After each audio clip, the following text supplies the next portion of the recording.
Hey everybody, welcome back to the High Gatsby Studio. I want to teach you about a very interesting artist today, but before I do, I want to ask you a few questions. First of all, do you know what an emotion is? Yeah, it's usually the way that we feel, and often we can tell by the look on your face. I have a little cartoon buddy. His name is Gatsby. He's a drop of paint, and he helps me teach the High Gatsby Art History video series that you find on the website. He is excellent at showing his different emotions on his face, and I'd like to show you a clip of him doing that very thing.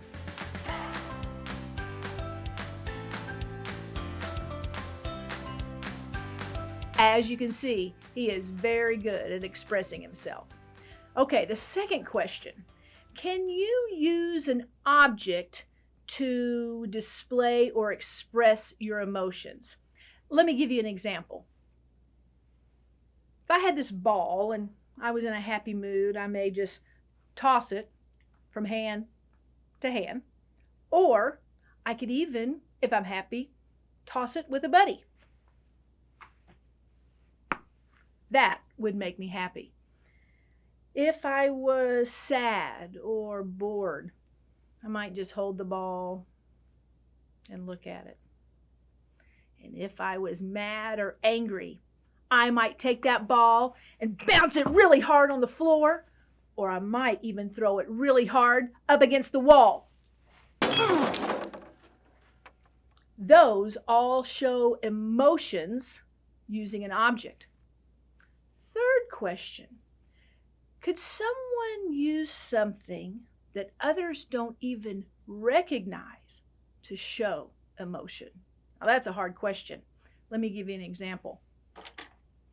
Maybe if I was happy, I might choose yellow and make some squiggly, twirly lines on my paper.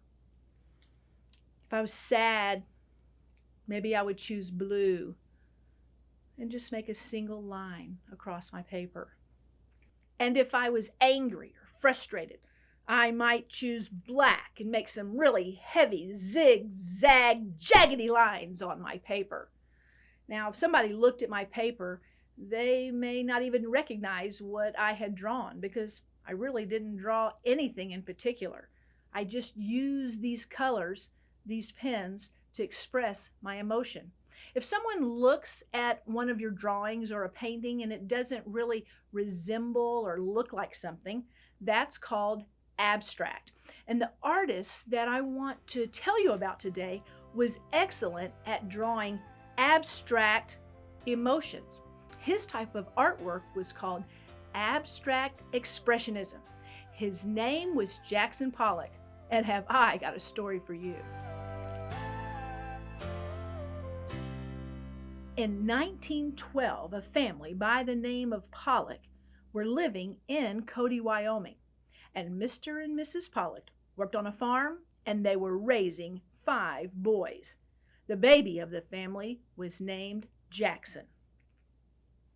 Farm life was hard work, and the Pollock family had a lot of mouths to feed. So Mr. Pollock was always looking for a better situation for his family. Before baby Jackson was even a year old, the Pollock family moved to Arizona. It seemed that the Pollock family bounced from farm to farm between Arizona and California.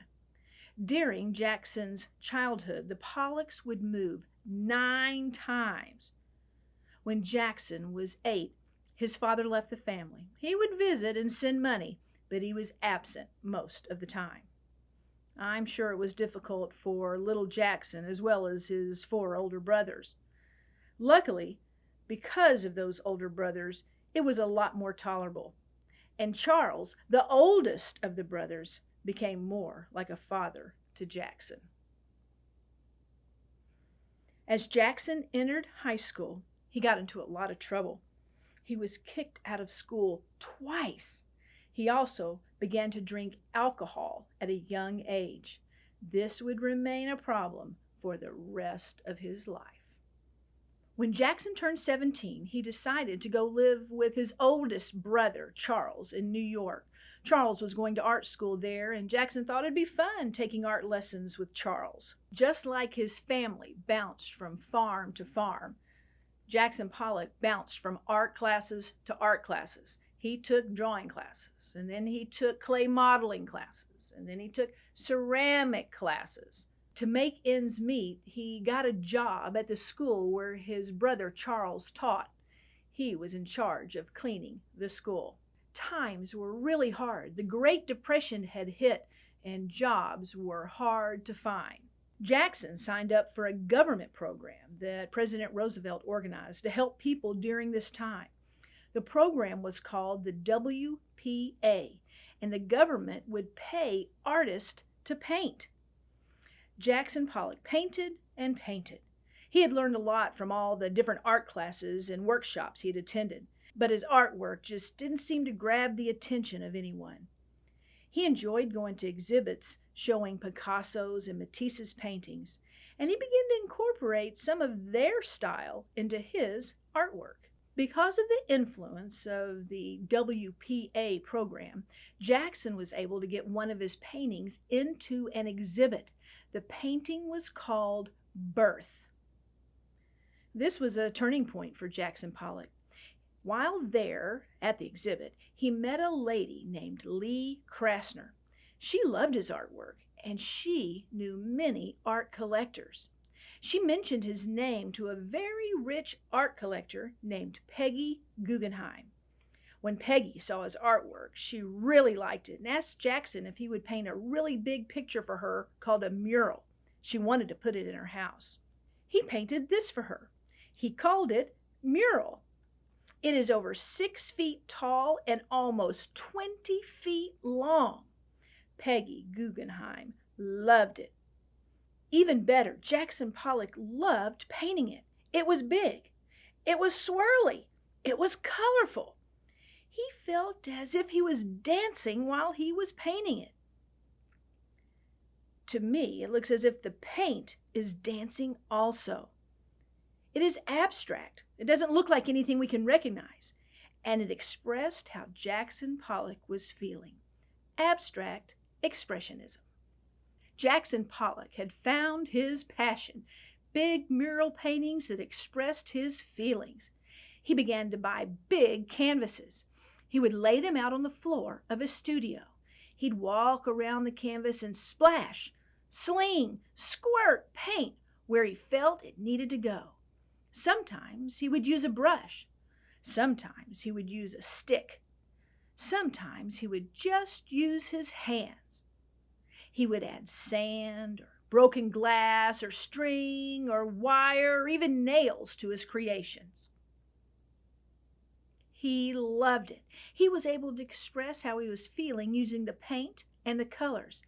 He even loved the way the paint looked when it was still in the air before it even hit the canvas. Jackson Pollock began to show his new drip paintings at galleries around New York.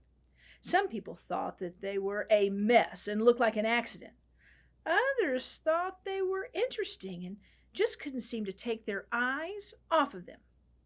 Jackson Pollock knew something big was happening when the Museum of Modern Art wanted to buy one. They purchased one of his paintings titled She-Wolf, and later purchased one called 1A. I have to say, 1A is pretty interesting. Can you find Jackson's handprints in the top right corner? And can you find where he signed it? At first, I must admit, I thought his paintings looked like a hot mess.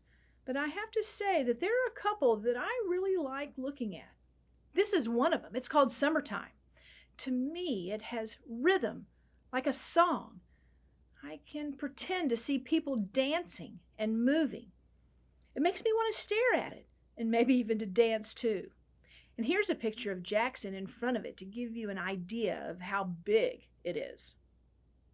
The other one I really like is called The Deep. Jackson Pollock used mainly white and black with a few little splashes of yellow here and there. To me, it is if you could just step into that black hole and be covered up by the white or lost forever. I wonder if Jackson felt this way because of his alcoholism. He never could get away from it. In 1956, when Jackson Pollock was 44 years old, he was in a terrible car crash. He was driving and he had been drinking too much. He was killed, and so was a passenger in the car with him. It was a tragedy. Since then, his paintings, his drip paintings, have become incredibly famous. Today, his paintings are worth millions. So, in honor of Jackson Pollock, I thought I would try to paint like Jackson Pollock. You know, dripping paint on a canvas. I would do it in here, but I don't want my floor to look like Jackson Pollock's floor. So we're going to go outside and paint. I'd love for you to come with me. Come on, let's go check it out.